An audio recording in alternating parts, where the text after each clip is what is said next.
নমস্কার বন্ধুরা, ধর্মবচন বাংলা চ্যানেলে স্বাগত। এরকম প্রচুর মানুষ আছে যারা অন্যের দুঃখ কষ্ট দেখতে পাবে না এবং নিজের কথা না ভেবে নিঃস্বার্থভাবে মানুষ ও জীবজন্তুর সেবার নিজেকে নিযুক্ত করে গরিব দুঃখীদের সাহায্য করে প্রয়োজনে মানুষের পাশে দাঁড়ায়।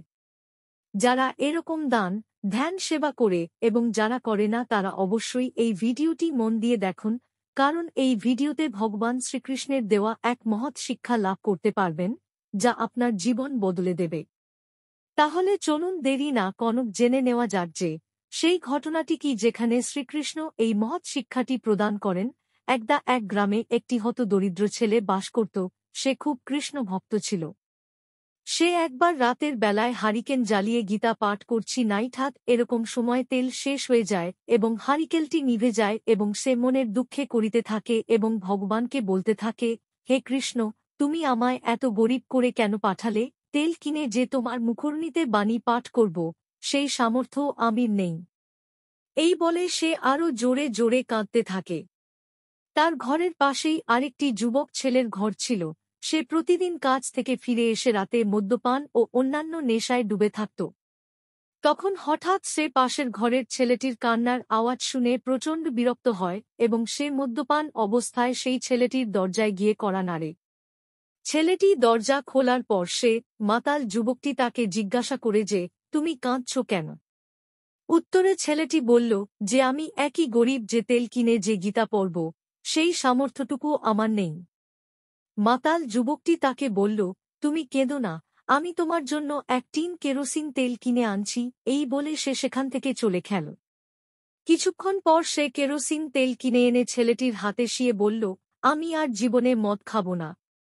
এতদিন যত টাকার মদ খেতাম এখন থেকে সে টাকা দিয়ে তোমাকে গীতা পড়ার জন্য তেল এনে দেব এবং রোজ এসে তোমার কাছে গীতা পাঠ শুনব। কিন্তু দুর্ভাগ্যবশত পরের রাতেই সেই যুবকটি মারা যায়। কিন্তু যে নেশা করত বলে এলাকার লোক জন তাকে শ্মশানে নিয়ে যেতে রাজি হল না, এমনকি তার দেহ সেই এলাকার শ্মশানে দাহ পর্যন্ত করতে দেবে না বলে ঠিক করল।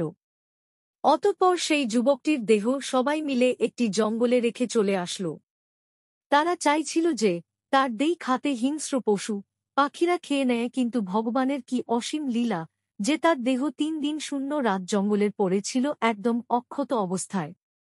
পুনের কোনো হিংস্র জন্তু জানোয়ার তো দূরের কথা, কোনো পোকামাকড়ও তার দেহ স্পর্শ করেনি। এরকমভাবেই 4 দিন কেটে যাওয়ার পর ওই এলাকার 3 জন শুদ্ধ কৃষ্ণ ভক্ত স্বপ্নে আদেশ পেলেন যে যুবকটি দেহ দহন করতে হবে।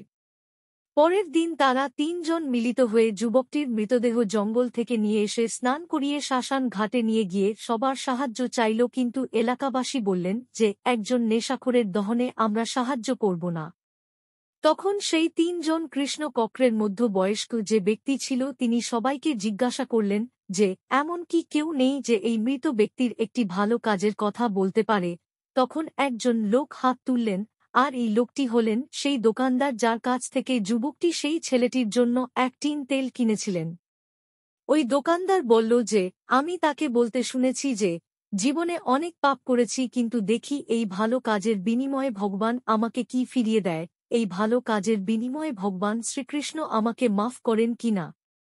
এরকম সময় একেবারে পিছন থেকে একজন ছেলের কারাময় আওয়াজ পাওয়া গেল। সেই ছেলেটি ছিল সেই দিন পাঠ করার ছেলেটি।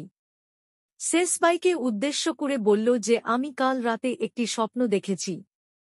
স্বপ্নে দেখলাম যে সে আমায় গীতা পাঠ করার জন্য তেল কিনে দিয়েছিল বলে সে বৈকুণ্ঠ লোকে প্রবেশ করেছে।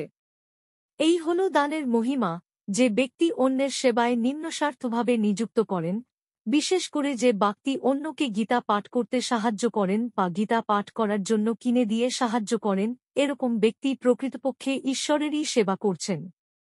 ঈশ্বরের কৃপা তার উপর অবশ্যই বর্ষিত হবে। সকল জীবের মধ্যেই ঈশ্বর রয়েছেন, তাই আমাদেরও সকলেরই সাহায্য করা উচিত।